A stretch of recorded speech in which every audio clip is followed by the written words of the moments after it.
April 19th, 1775, the day that Bancroft's company had trained for, the date that would change history and put the colonies on the path to independence.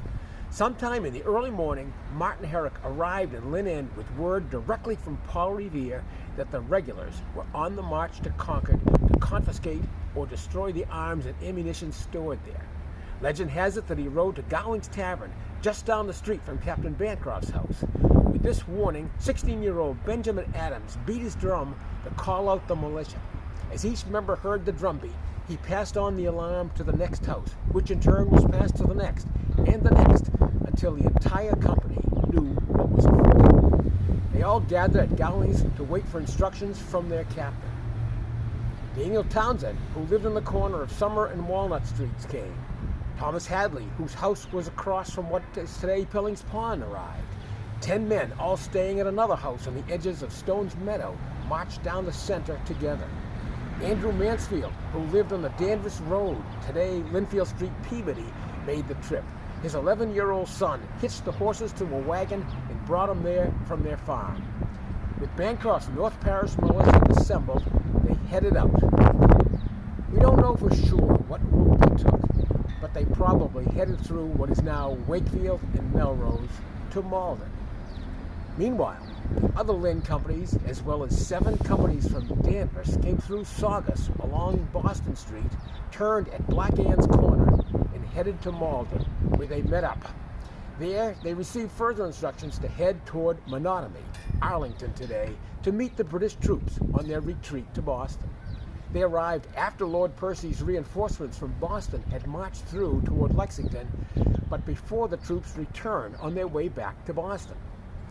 While marching in Menotomy, Captain Bancroft struck up a conversation with one of his privates, who was also his neighbor. He asked Zerubbabel Hart how he felt as they headed toward a clash with the royal troops. He asked if he was afraid. Hart, who had seen action in the French and Indian Wars, responded, "No, but I tell you to look out for the flank guard." When the troops appeared on the outskirts of Menotomy on their way back to Boston, the number of provincial militiamen was immense. Every minute had made the British position worse. Captain Bancroft observed the troops marching in formation down the middle of the road, but he also noticed the flank guard, just as Zerubbabel Hart had warned. They were caught between them as they approached the Jason Russell house. Things were in turmoil. The Danvers Company used a pile of shingles for protection, but still lost 7 men. Some of the Lynnfield group ran for the apparent safety of the house, but bullets were pouring in from the outside and they felt trapped. Daniel Townsend and Timothy Monroe dove out this window right here. Townsend was killed instantly while Monroe ran a gauntlet of musket fire. He was hit once in the leg and his clothing was riddled with bullet holes. He survived though. According to Monroe's telling later, a redcoat said, "Damn the Yankee, he's bulletproof. Let him go." When the dust settled, Lynnfield had lost 3 men: Townsend, his next-door neighbor Thomas Hadley, and William Flint. Bancroft's company, together with men from several towns, chased the redcoats all the way back to Boston. Some British troops were captured and brought to a jail in Ipswich. James Gowling of Lynnfield was one of the ones who was in the contingent that brought them there.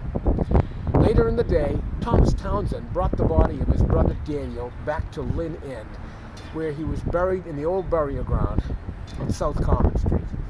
Hadley and Flint were interred in a mass grave behind the Jason Russell house, although later moved to the Arlington Cemetery, where there is a marker. Captain Bancroft's little company never marched or fought together as a group again. Some joined the Massachusetts Provincial Army, later to become the Continental Army, while many of the older men simply went back to their lives. Well, it took more than a year for independence to be declared, but on that April morning and afternoon in 1775, the towns around Boston put us on the road to that decision. With the colony at war, April 19th can be viewed as the day a separate and free America truly began. In the final episode, we'll tell how the town of Lynnfield is observing those local events that shook the world. On April 18th and 19th, we honor Bancroft's company and mark the 250th anniversary of the start of the American Revolution.